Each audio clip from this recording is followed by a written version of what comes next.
راستے سے گزرتے ہوئے ایک بوڑھے آدمی کی ایک نوجوان سے کسی بات پر تکرار ہو گئی۔ تھوڑی دیر بحث و محاورہ کے بعد نوجوان وہاں سے چلا گیا۔ بوڑھے آدمی کا غصہ اب بھی اپنی جگہ قائم تھا۔ وہ کسی طرح اس سے اس لڑائی کا بدلہ لینا چاہتا تھا۔ جسمانی طور پر کمزور ہونے کی وجہ سے وہ نوجوان سے مار پیٹ تو نہیں کر سکتا تھا، لیکن اس نے اس کا ایک اور حل نکالا۔ بوڑھے نے نوجوان کے خلاف افواہ پھیلانا شروع کر دی کہ وہ ایک چور ہے۔ وہ راستے سے گزرنے والوں کو یہی بات کہتا۔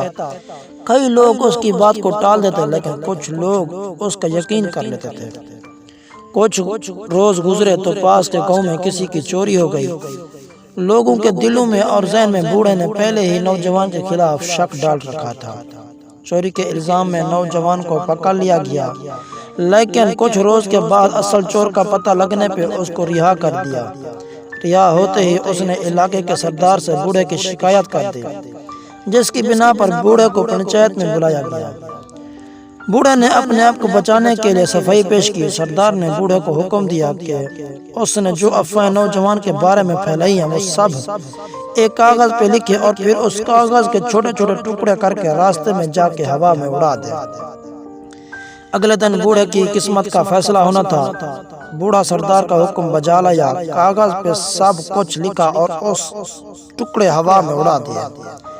اگلے دن جب پنچایت لگی، تمام لوگ جمع ہوئے۔ بوڑھے نے رحم کی التجا کی۔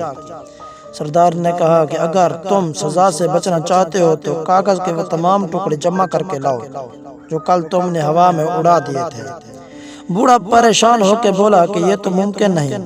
سردار نے کہا کہ تم نے نوجوان کے بارے میں اسی طرح ہوا میں افواہیں پھیلائی تھی۔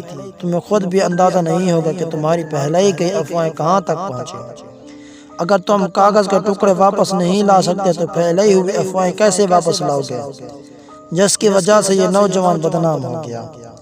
بوڑھے نے ندامت سے سر جھکا لیا۔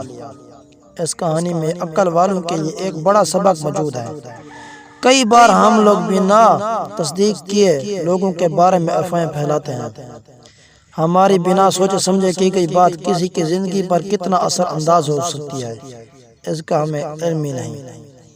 تو اگر آپ کو ہماری ویڈیو اچھی لگے تو کمنٹ میں ضرور بتائیں، لائک اور سبسکرائب لازمی کریں ہمارا چینل۔